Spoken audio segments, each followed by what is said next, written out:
Hello and welcome to the Discover Virginia Beach podcast. I'm your host, Joseph Trahan, your tour guide to the Virginia Beach area.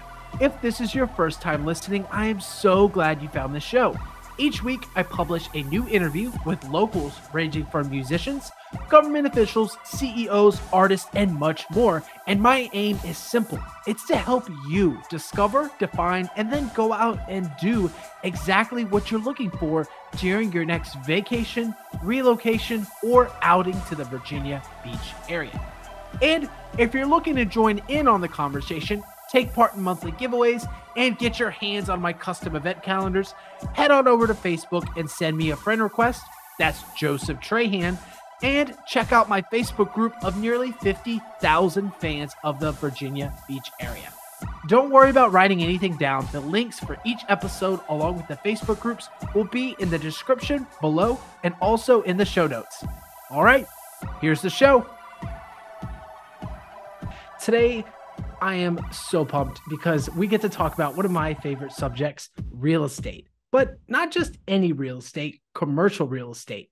The kind where you buy a building, you sell Graham's secret recipe of jams and jellies that make you a boatload of money. But of course, before you get started through that process, you have to set off on this adventure on the right foot by talking to a professional, a commercial real estate developer, or someone that knows the commercial real estate realm. So I'm super excited to introduce you all today to Nicole Campbell, the Assistant Vice President of Office Leasing and Sales for Divaris Real Estate Incorporated here in Virginia Beach. Nicole, welcome to the podcast. Thank you so much for having me. Look, I just want to first say to you that what you do is amazing. I've seen your past episodes. You're awesome. So thank you for having me. Absolutely. We're super pumped to chat with you today. So I understand you've had quite a journey from, residential real estate in North Carolina and Virginia to commercial real estate here in Virginia Beach. What brought you to the area and what, led you to decide to, say yes to Virginia Beach and build your life and your business here? That's a great question. And I don't know if you've heard of the military or not. That's how we got here, but it's not the military you would expect. My husband was in the Army and we were stationed at Fort Bragg, North Carolina. I think they've renamed that recently to Fort Liberty. We were there. He got an assignment to work at Oceana. And then we were able to move here in 2014. So it's not a usual story that you would hear from folks in the Army. We don't usually get this kind of amazing place as an assignment, but that's what brought us here. And then I had been working in North Carolina as I kind of worked my way up from a transaction coordinator. And then I left there as a director of marketing and sales for a new construction team. And I was working in residential real estate, doing new construction stuff, got to Virginia Beach and saw that there was opportunity here as well in residential real estate. But it was kind of funny stepping away from the more behind the scenes as the director of sales and marketing and getting more out there just on my own and being an agent and taking people through houses. It was really cool. But the decision-making process for folks, as you know, when they're buying a house, it can be so emotional. To the point where, the emotion is they walk into a house and somebody's a Steelers fan and they're not, and then they choose not to buy the house because the current owner is a Steelers fan. So that type of decision-making process didn't really align with my personality. And I discovered just commercial real estate in passing, and Divaris Real Estate in 2016 had this role as just an administrative assistant. And I thought, I could learn commercial real estate because it's very, very different. I knew enough to know that commercial real estate was nothing like residential real estate. I had no idea what it was like, but I thought, well, this is a way for me to get paid to work behind the scenes and learn the business. And that's how I got started. Wow, that is an incredible journey, especially considering that most people in the Army get stationed in some desert or in some hole in the ground for 6 months, and it's not the most enjoyable process. Speaking from experience, because my not personal experience, but my dad is in the Army right now and has had some very interesting placements, to say the least. Yeah. So I'm super glad that the Army brought you all to North Carolina and then, of course, to Virginia Beach because it's such a beautiful and wonderful area to discover for both, the military and also the civilian life as well. I'm sure there's a lot of sailors out there who may have gotten stationed here originally to Norfolk or Norfolk, and they're like, what does this place has to offer? And I'm super excited to, hopefully they see this episode or find out sooner rather than later just how incredible a place it is. So, Nicole, you decided that, real estate was too gray. It was more black and white, when it comes to commercial real estate, more, less emotions, more just, does the money make sense? Before we dive into real estate, I have to ask you, do you ever miss North Carolina? I miss the real North Carolina barbecue. That's fair. That's fair. I mean, they do a pretty good job here. I have to say we're close enough to the border. But not really so much. I love Virginia Beach. I love everything. I love having a little 5-minute bubble and then a 10-minute bubble. And then in 20 minutes, I'm at the airport. So there's not much I miss about North Carolina. That's okay. That's okay. I don't tend to make that drive too often. I know some folks have talked about it before. But yeah, there's a little bit of paradise there and a lot of paradise here. Sorry, North Carolina, we got more. Well, Nicole, I understand, you and your husband both come from an Army veteran background. And of course, we appreciate your service and your commitment to our country. I'm curious for you, are there any skills that stand out to you that you learned during your military career that were essential for you to have when you transition into the business and commercial real estate world? Well, I think going from just being a problem solver, you don't get to have that aspect of the military the entire time you're in. Usually you start off with somebody just tells you what to do, but eventually you get to a point, and where I was when I left the Army was that I started to be able to come up with solutions for things. And so just seeing the process and how to solve a problem and then use that in my everyday life. And so I've used that with every position and every career that I've tried. And so I'll have to say, from the time, because I got out of the Army back in 2000, it's been a long time. And I had a luxury of being an Army spouse and being able to try a bunch of different things and before I landed on what I do now. And so sure. I got more out of being an Army spouse, honestly, because adaptability, just having flexibility, things like that, and not getting in the way of myself, because essentially I just had to figure out what I was going to do every time we went someplace new. So I really learned a lot from that I've been able to put into my career today. Yeah, absolutely. Adaptability is definitely one of those key elements of any business. And of course, when you're touring a house and, someone sees a Steelers flag, gotta be able to convince them it's not the worst thing, does not have to convey with the property, right? Right. Seller to remove at buyer's request immediately. Right, exactly. Oh man, I love it. I love it. Well, Nicole, let's talk business. So you're currently at Divaris Real Estate Incorporated. Would you mind talking about your role, the services you offer, and of course, for the folks that are interested, where you're specifically located?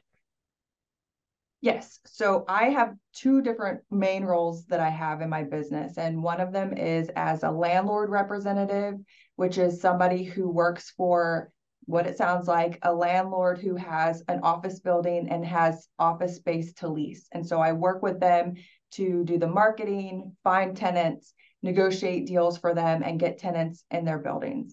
And then the second part of it is as a tenant representative. So on the other side of it, for business owners who are looking for office space or flex space is a warehouse with an office, those types of properties, then I help them find the location, negotiate a letter of intent, negotiate a lease, make sure that all the terms are beneficial to them, and then help them get into that space. So those are the two main aspects of my business. I also help people buy and sell, the acquisition side of things, but I do focus a lot on the leasing. And I'm located in Virginia Beach. That's where my office is, in Virginia Beach Town Center, which is an amazing place because it's walkable. I was just at Sushi today for lunch. I walked right over there and had, oh my gosh, I love this place. So I have my office here, but I also drive a lot. And so I have properties all over Hampton Roads, including Hampton, Norfolk, Chesapeake, Virginia Beach, all over the place. So my office is also on the road. like anywhere my properties are anywhere my tenants need me to take them.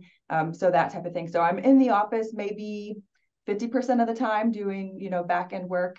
And then the rest of the time I'm out and about. The sweet life of real estate. Always on the road, always making things happen. And of course, leveraging our skills of making things sound way easier than they actually are. Hence your description of your job, because for those listening, it sounds easy, but then it's like, oh my gosh, that's like 8 different things. Right. And you only work, 80 hours a week. So it's hard to spread it out. Nicole, I understand you started back in 2018, correct, with Divaris?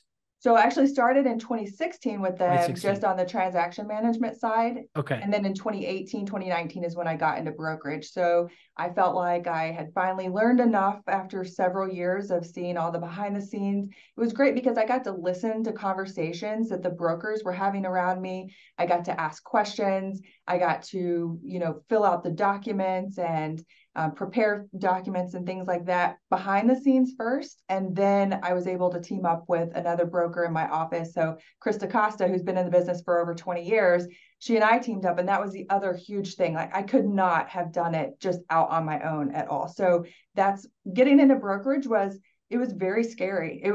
It was very overwhelming because it's one thing to sit at your desk all day long and do the behind the scenes work, but then to go out there and then have to talk to people and find new business and, do all the things that come along with it. That was just a whole new process for me. So, it's been a long ride. I can't believe now it's been like I'm in my 5th year in brokerage. So it's been great.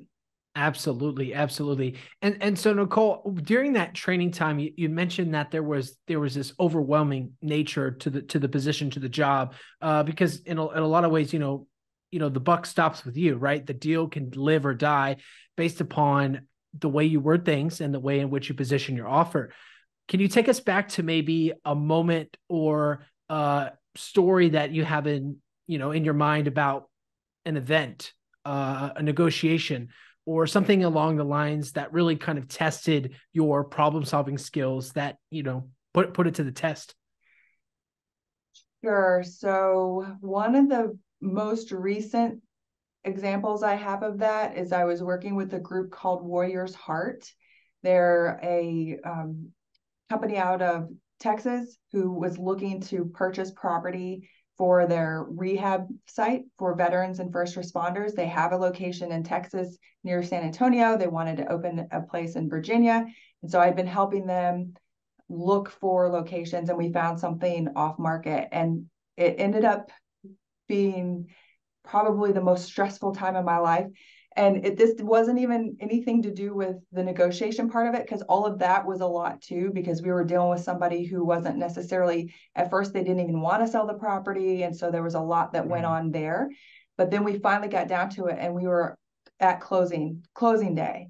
And my clients were going to Richmond to be able to do all the closing documents and everything there, because the properties in Milford, Virginia. So they wanted to be as close to Milford when they got done closing so that they could leave straight away and get to the property. Had they seen it prior to that? They had seen it prior. They had been there a ton of times, and they just knew that Richmond, they flew into Richmond from Texas.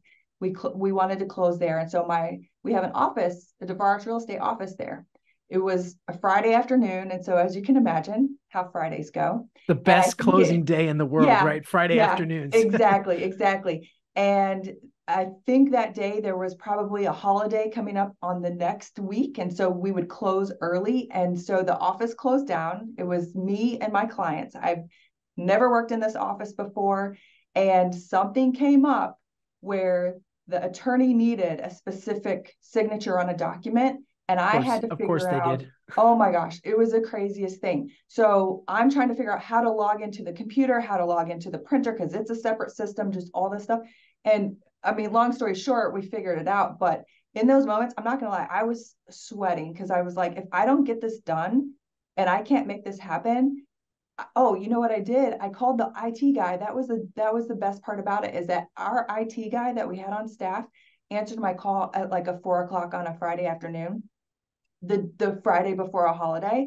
Wow. And if I hadn't thought to just like just calm down, it's going to be fun. We're going to figure it out, and have him walk me through it, then things wouldn't have happened and they wouldn't have been able to close. We would have had to wait the next week. And, as when the funding's coming in, it's not just, you can just put this on hold and do it on Monday. It was a whole thing. They flew in. They And just have a lump sum of cash sitting right, around at a bank. exactly. Yeah. So it was exciting and it was nerve-wracking. And I definitely had to just like look past the, freak out moment Sure. and get to the point where, okay, let's make a phone call and know who's going to be able to help me out through this. So, but I almost feel like, and you probably see this too, it's almost every day you have to like overcome something and figure out, get over some hump, right? And just figure out what are your resources, who do you need to call, who do you need to talk to, because we can't do everything all ourselves. We're only as good as, what we are good at, but then you have to surround yourself with all these other amazing people. So yeah, absolutely. I mean, real estate in general, you're the middle person, right? mm-hmm. You're not the decision maker necessarily, but you are the facilitator to the decisions actually taking place. Barring any, threatening emails from attorneys, you can get most things done most of the time, right? Right. Nicole, I really appreciate you sharing that story. I'm curious for you. And of course, if you can't disclose that, that's totally fine. But I work in the, residential world, average home price, 350, 400K. That's the most amount of money to an average Joe like me. For you, Nicole, being in the commercial space, I'm sure you deal with a sizable amount of properties. Do you mind me asking what's the most expensive property you've ever worked on and brokered and, possibly sold or at least listed?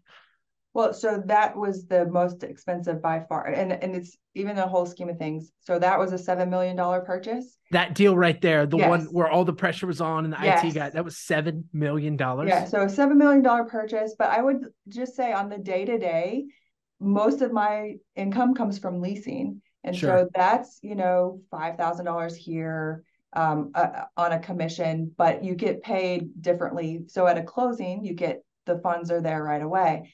On the leasing side of things, you maybe get paid half up front and then half whenever they start paying rent. So it's split up and you have to wait for landlords to pay you. Sometimes you have to call them and remind them that your invoice is sitting there. So you become a bill collector. And so it's not like you're not getting funds right away as soon as the deal is done. So that's the other part of it. It's just there's so many things in the funnel and in the works that you're not going to have that $7 million sale all the time. And that took, by the way, I was working with them for 2 years. So 2 years worth of working with them to get to that point. And in the meantime, I'm having to supplement with, all these smaller deals in between. So there are people in my office on the investment sales side of things, I will say, that they work on these huge deals, like millions of, like 20 million, 30 million, things like that. That's not what I do, unfortunately. That's okay. They're too busy. So those of you listening who want to make a deal, just call Nicole because those guys are too busy. Yeah. And that's so funny having chased a landlord. Yeah, it's unfortunately landlords get a bad rap, but it's like, yeah, you're just because you're the landlord doesn't mean you can't pay your rent. But I know none of your clients do that. That's just collectively landlords in general. Totally. Just speaking in generalities. Absolutely. And speaking of the landlord leasing side, would you mind diving in with us? Perhaps if we could get an idea of what an average day looks like for you in the leasing side of things. What does what typical processes do you do, and what type of services do you specifically offer to someone looking to partner with you to say, hey, Nicole, I want you to help me, market this property to get ready to go, considering, everything that goes into it. Right. So great question. On that side of things, usually I'll end up meeting with the landlord at the property first. And so it's either just me or somebody from my team. So like I said, I have Krista Costa. I also have Rachel Salaski on my team as well. So we'll go in together or separately, meet with the landlord, walk through the property, see what are the challenges, what are the good things about it, how can we actually bring value? And if we can, great, we'll let them know what value we can bring. If not, if we feel like, maybe you already have somebody good on your team, maybe it's not something that even we want to take on. And so we're kind of interviewing them at the same time as well. Sure. We want to make sure that if they have something that is going to need a lot of work, just to be able to make it where it looks good to tour and that it's not going to turn people off by walking through the door. And we say, we think you're going to have to put some money into this. If they're like, I don't want to do that. It just, we want to make sure that we're working with people who are going to take our advice, essentially, right? Yeah. So you go through that process. So it's kind of like a listing agreement or a listing appointment with on the residential side of things, walking through and seeing how everything looks. And then from there, we have a marketing team at Divaris Real Estate after the listing signed, and we do a bunch of some flyers. We have our system is called CoStar, which is the back end version of the database that a lot of people see when they're searching is LoopNet. So those two sites are connected. CoStar, LoopNet, there's other process or other systems out there as well that we put all of our marketing information on, get the sign up, and then we start calling prospective tenants who we think would be a good fit based on what the space looks like, where it's located, how it's configured, all those types of things. And we start calling those folks. We start calling other brokers in our market to let them know that the space is available and why they need to bring their tenants there, because that's an important relationship as well. And just from there, we keep it going. I'll tell you, I don't know if you've heard, but office is not too sexy right now. Yeah, something about a worldwide pandemic, and then, Yeah. people couldn't rent and businesses decided to work from home. Tell us more. Yeah. So that's been interesting, but we still have in Hampton Roads a pretty substantial market for office product. We still have people who never left the office.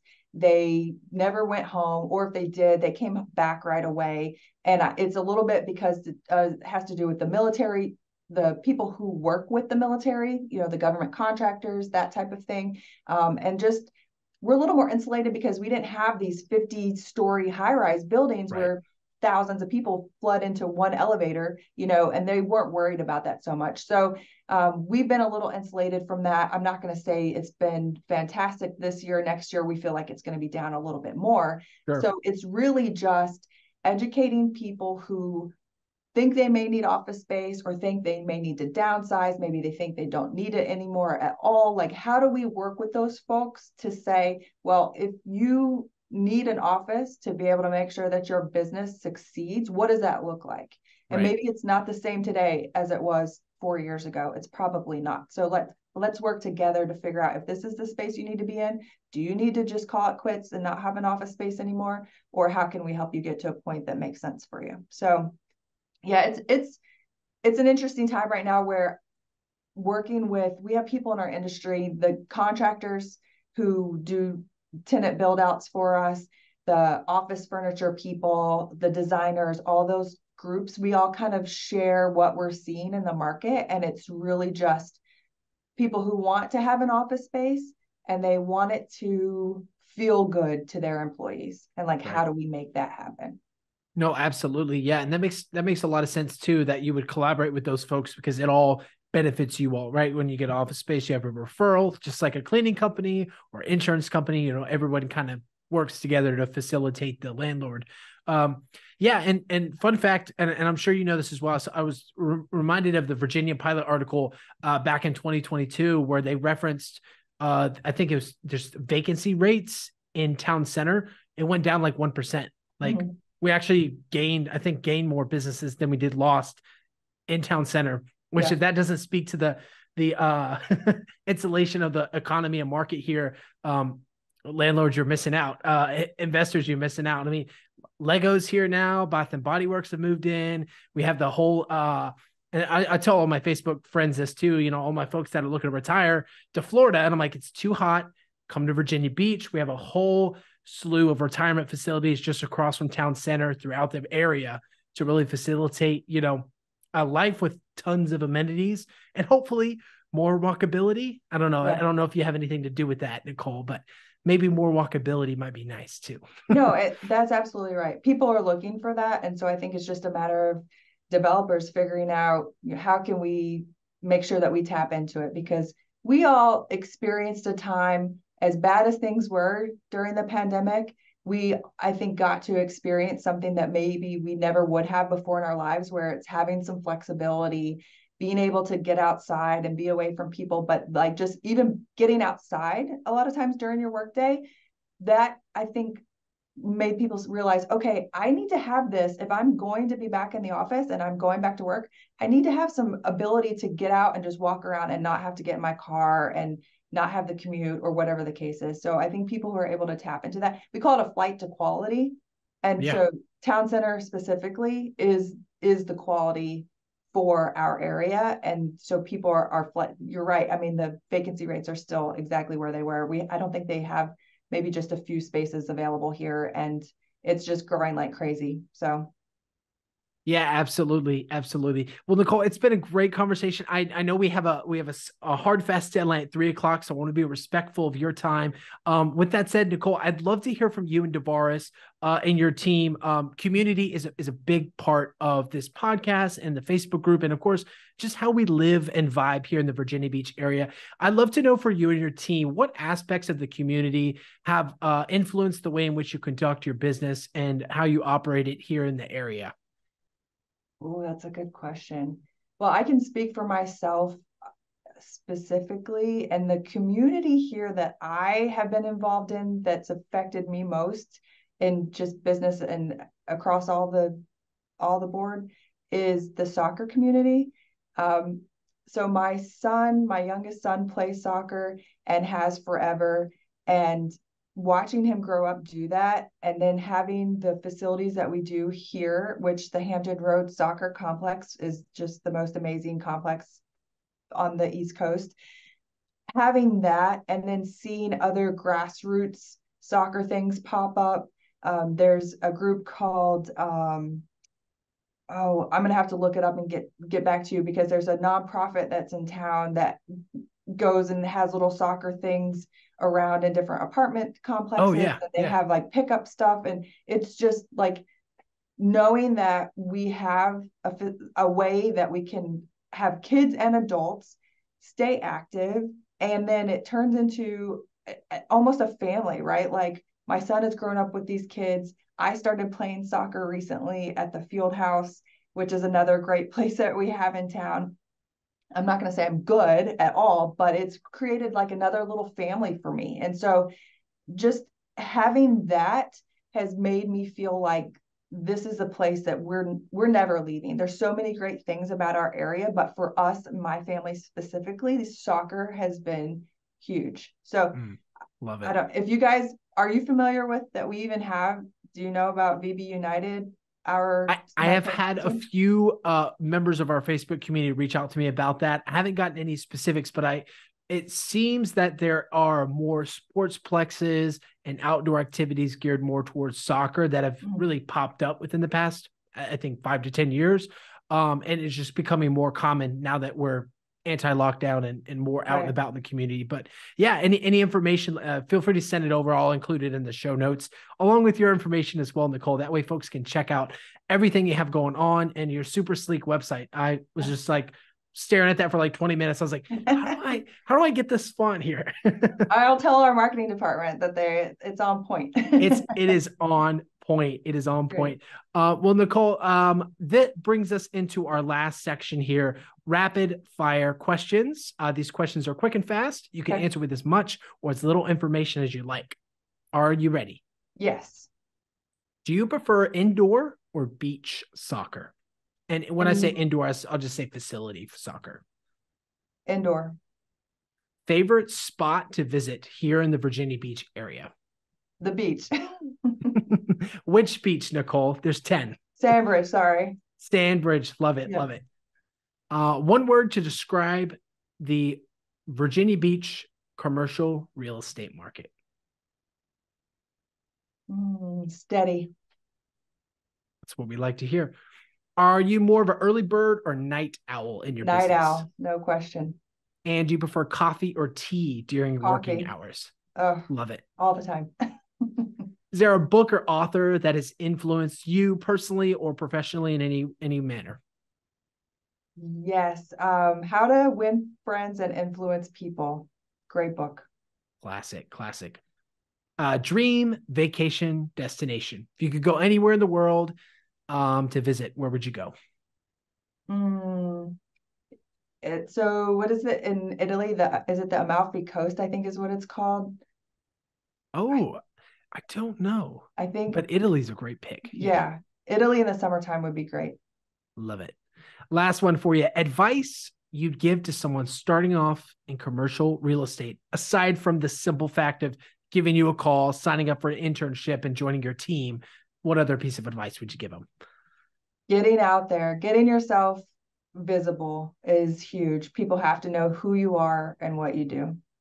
Perfect. Perfect. Well, Nicole, thank you so much for this conversation. It's been a great time chatting with you about real estate. And of course, I'd love to roll out the red carpet for you. This is your opportunity to highlight any final words, any lasting thoughts you want to leave leave in the memories of our listeners. The floor is all yours. I'll just say, of all the places I've ever been in the world, because we've traveled a lot in our military careers. I'm from Texas. My husband's from Michigan. We've been all over.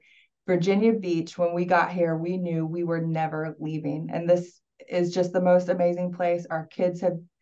My youngest has grown up here essentially. And the fact that we got as lucky as we did, I can't believe it. We've been really blessed to be able to be here. And I don't know. I can't even say how great this place is. So if anybody ever has any questions about why in the world you should be here, the lists are endless, and this is the most amazing place ever. 100% agree. You hear that, Buc-ee's? You hear that? If Buc-ee's is listening, yes, come here. Virginia Beach. I don't know why you went up to Jamestown, Williamsburg. That was kind of silly, but Virginia Beach is where it's at. Well, Nicole, thank you again. And of course, thank you to our dedicated listeners for checking out another episode of Discover Virginia Beach podcast. We hope we found some value or at least some entertainment here in this episode today. Definitely go and check out everything Nicole's got going on down in her business in the link in the description below. And we'll see you all in another episode very soon.